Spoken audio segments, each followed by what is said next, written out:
is SportsCenter with Elle Duncan and Kevin Nagano. Players. Wow. The kids are all right. Yes, they are. I love to see it. Love to see you too, Kevin, on this Friday. I have to say, we are not worthy of that start we got from the NFL season last night. Mina Kimes here to tell us that the Cowboys' loss is actually a big win for the rest of the league. Plus, Cam Newton explains why he was surprised the Patriots released him, but we lead off with Friday's headlines, starting with the end of Trevor Bauer's. A much closer game, I think, than maybe most people thought.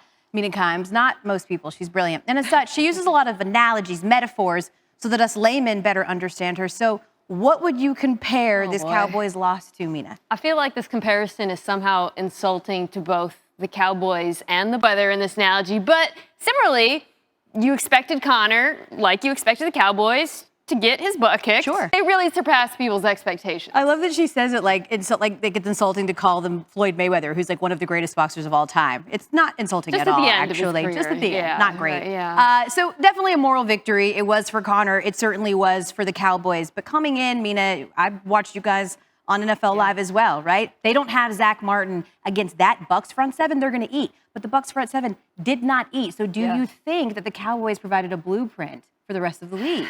Yes and no. Okay. Mostly no. Last night, sources telling us that he is going to be out 3 to 5 weeks with a calf strain. Yeah. Jeez. So the hits just keep on coming for the Cowboys. But at least they're Conor McGregor in this analogy. Mina Kimes is back in a little bit. Mina's metaphors. Is that a good segment? I don't know. Okay. TJ Watt and the Steelers open up with a pretty tough test in Buffalo as we say hello again to our NFL analyst, Mina Kimes. I'm just spitballing like ideas for Mina's Marvels. Is that a thing that we can? Nope. All right. Maybe. No. Tons of compelling storylines heading into the first Sunday of the NFL season. What are the 3 biggest questions that are not named right now that you want answered, Mina? It says Kimes morsels up there. Let's just not do that one. All That's right. all I ask. Okay. Let's start with difficult Broncos team. I don't know. To whet your appetite, by the way, for Justin Herbert, Mina has a fantastic story with him up on ESPN.com. It's so good. These are the Kimes.